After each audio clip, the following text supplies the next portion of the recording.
Instagram पर, Facebook पर और यूट्यूब पर भी मुझे बहुत ऐसे मैसेजेस आते हैं, फ्लडेड है। मुझे बहुत दुःख होता है पढ़ के कि मेरा प्रेगनेंसी टेस्ट बार-बार फ़ेल क्यों हो जा रहा है? मेरा सब कुछ ठीक है, अब मैं करूँ तो क्या करूँ? ये एक ऐसा क्वेश्चन है जिससे बाहर निकलने का रास्ता ही नहीं दिखता है। तो आज मैं आपको बताऊँगी कि बॉडी क्या सिग्नल दे रही है, क्यों बार-बार टेस्ट नेगेटिव आ रहा है, सब कुछ सही होने के बावजूद भी।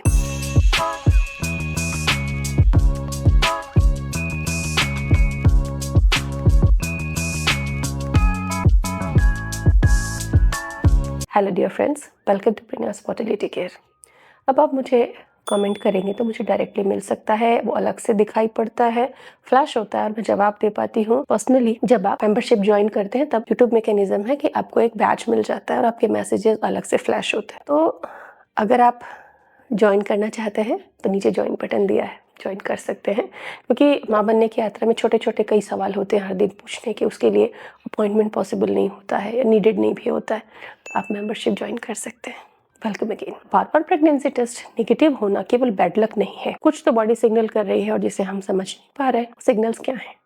कैसे जाने कि हो क्या रहा है मेरे साथ, क्यों हो रहा है मेरे साथ, इसको मैं कैसे ठीक करूं? इन तीनों का जवाब इस वीडियो में मैं देने की कोशिश करूंगी। तो क्लिनिकल तरीके से इसको हम समझेंगे इस विषय को कि प्रेगनेंसी टेस्ट पॉजिटिव कब होता है। देखिए, प्रेगनेंसी टेस्ट तब पॉजिटिव होता है जो ब्लड स्ट्रीम में आता है वही यूरिन में आता है। HCG का लेवल 5 यूनिट से ऊपर चला जाए, यानी कि भ्रूण रोपित हो जाए। और शुरुआती स्तर में HCG रिलीज जब वो करता है 5 यूनिट से ऊपर जाता है तो टेस्ट में पॉजिटिव आ जाता है। 5 यूनिट नहीं पहुंचा है तो पॉजिटिव नहीं आएगा। अब इसके लिए जरूरी है कि फर्टिलाइजेशन हुआ हो और फर्टिलाइज्ड एग यूट्रस में जाकर इम्प्लांट भी हुआ। उसके लिए यूट्रस की रिसेप्टिविटी चाहिए, फेवरेबल कंडीशन चाहिए और हार्मोनल सपोर्ट चाहिए। अब अगर इन तीनों में से कोई एक चीज नहीं होती है तो बाकी सारी चीजें वहीं रुक जाती है।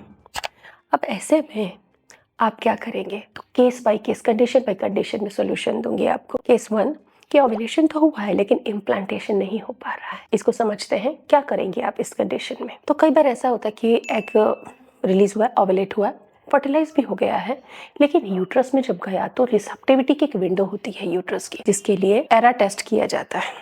कई बार IVF में ये किया जाता है, नेचुरल कंसेप्शन में ये प्रोटोकॉल जनरली इंट्रोड्यूस नहीं करते हैं डॉक्टर्स। तो अगर आप अपने डॉक्टर से बात कर सकते हैं तो अपनी इम्प्लांटेशन विंडो में एरा टेस्ट जरूर करवाएं। इससे आपको पता चलेगा कि यूट्रस की रिसेप्टिविटी कब रहती है, तो इससे आप बहुत चीज़ें समझ जाएंगी। दूसरी चीज़ है, बिल्कुल कॉमन बात है कि यूट्रस तैयार नहीं है गर्भरोपित करने के लिए। लाइनिंग 7 mm से लो है। जब लाइनिंग इतनी पतली होगी तो वहाँ पे भ्रूण चिपकने के लिए माहौल नहीं रहेगा, तो ऐसे में इम्प्लांटेशन नहीं हो पाएगा। यूट्रस की लाइनिंग थिन होना, कोल्ड यूट्रस कंडीशन होना, इसको नेचुरली बहुत इजीली हैंडल किया जाता है। इवन 15-20 दिन में चीज़ें ठीक हो जाती है। 7 से 9 mm तो कम से कम थिकनेस आनी ही चाहिए, और हार्मोन ठीक है ना, तो ये होना बिल्कुल मुश्किल नहीं रहता है। इसके लिए आपको अनार चुकंदर का सहारा लेना होगा, टोमेटो सूप का सहारा लेना होगा, किशमिश खजूर का सहारा लेना होगा। जितनी आयरन रिच चीज़ें आप खा सकें, फर्टिलिटी मसाज, नाभि में कैस्टर ऑयल, पेट के निचले हिस्से पे कैस्टर ऑयल, ब्लड फ्लो बढ़ाइए, हॉट कॉम्प्रेस दीजिए, लेकिन लिमिट में। ऐसा नहीं हो कि आप ब्लीड करने लग जाओ, ओवरहीट कर दो आप अपनी बॉडी को। लिमिट में खाइए, लिमिट में थेरेपी यूज़ कीजिए, जैसा मैं अपने प्रीवियस वीडियोस में आपको गाइड कर चुकी हूँ। साइन नंबर 2 है कि फर्टिलाइजेशन होता ही नहीं है। फर्टिलाइजेशन क्यों नहीं होता है? ट्यूब रीज़न हो सकता है, बॉडी की एसिडिटी रीज़न हो सकती है, इन्फ्लेमेशन रीज़न हो सकता है, एग की क्वालिटी रीज़न हो सकती है कि एग देख अच्छा रहा है, ओवुलेट हुआ है, बट क्वालिटी है ही नहीं ना कि फर्टिलाइज हो सके। तो इसका सिग्नल बॉडी ये देती है कि आपको फर्टाइल डिस्चार्ज नहीं आता है। अगर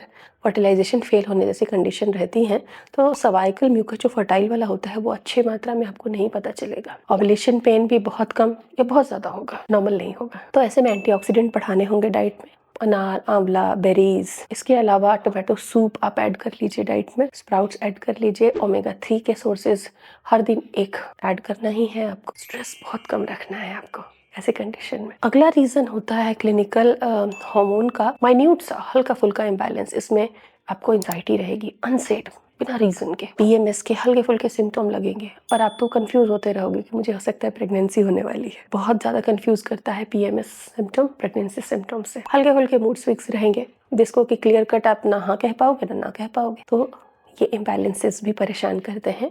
तो इसमें देखिए, बहुत आसान है इसको हैंडल करना। ठीक से खाना, जो डाइट मैं पीएमएस के लिए बताती हूँ उसको आप फॉलो कीजिए। बनाना, शकरकंद, सीड साइकिलिंग को फॉलो कीजिए। डेली एक्सरसाइज, टाइम पे सोना, टाइम पे उठना, इप्सम सॉल्ट में फूड सोकिंग करना। तो ये सारे वीडियोस ऑलरेडी चैनल पर हैं अलग अलग, देखिए, फॉलो कीजिए। अगला रीजन है स्ट्रेस। अब आप कहोगे स्ट्रेस स्ट्रेस स्ट्रेस करें कैसे स्ट्रेस तो देखिए, स्ट्रेस में अगर आपको ओवर थिंकिंग आ रही है, नींद कम हो रही है, तो अब आपको ज़रूरी है कि आप कोकियो के साथ मेलाटोनिन इंट्रोड्यूस कर दें, क्योंकि एड्रिनल पे फ़र्क पड़ता है और आपके पूरे एस्ट्रोजन प्रोजेस्टेरोन की बैंड बच चुकी होती है उसमें। इसके अलावा पेट भी डिस्टर्ब रहता है आपका, कब्ज़ रहेगी, कभी कभी तेज़ भूख लगेगी, पेट बिल्कुल डाइजेशन सपोर्ट नहीं करेगा आपको, कभी पेट एकदम भारी हो जाएगा, कभी एसिडिटी रहेगी। तो स्ट्रेस के ही ये सारे लक्षण हैं। तो आपको स्ट्रेस कम रखने के लिए इन चीज़ों को हैंडल करना होगा। नींद पे काम कीजिए। जब आप नहीं कुछ कर पा रहे हो फिजिकल लेवल पे, तब आप मेलाटोनिन पे जाएं। नेचुरल चीज़ है, आप इसे ले सकते हैं। अश्वगंधा भी आपके पास ऑप्शन है, रात को दूध में अश्वगंधा भी आप ले सकती हैं, जिससे कि स्लीप बेटर हो, स्ट्रेस खुद ब खुद कंट्रोल में आने लग जाएगा, और हार्मोन भी। अगला रीज़न है कि कई बार केमिकल प्रेगनेंसी हो जाती है, एचसीजी बन ही नहीं पा रहा है, तो ऐसे में अर्ली डायग्नोसिस की नीड होती है। ऐसे में पीरियड 2-3 दिन लेट होता है, फिर नॉर्मल से हैवी ब्लीडिंग होती है, क्योंकि एबनॉर्मल है वो चीज़, केमिकल प्रेगनेंसी, तो बॉडी उसको रिमूव करने की कोशिश करेगी। वो हेल्दी और नॉर्मल है ही नहीं, तो जो अननेचुरल है, हेल्दी और प्राकृतिक नहीं है, तो उसको तो बॉडी नेचुरली हटाएगी ही, तो हैवी ब्लीडिंग होगी। समझ जाइए कि केमिकल प्रेगनेंसी हो सकती थी। ऐसे में मीठा और ऑयली खाने से बचना, विटामिन ई वाले फूड अच्छी मात्रा में खाने, सीड्स नट्स खाने हैं, आयरन रिच चीज़ें लेनी है, और एंटी इन्फ्लेमेटरी चाय, जिंजर की, दालचीनी की चाय यूज़ करनी है आपको। जब आप ऐसी कंडीशन से गुजर रहे हो, तो अपना थायराइड टेस्ट, इंसुलिन का टेस्ट, प्रोजेस्टेरोन का 21वें दिन पे टेस्ट, सीमन फंक्शनल क्वालिटी और फॉलिकुलर स्टडी, ये एकदम इंश्योर करके रखें कि ये सारे क्लियर हैं आपके टेस्ट। तो चीज़ से वर्कआउट ज़रूर करेंगे। Hope it helps you. Thank you.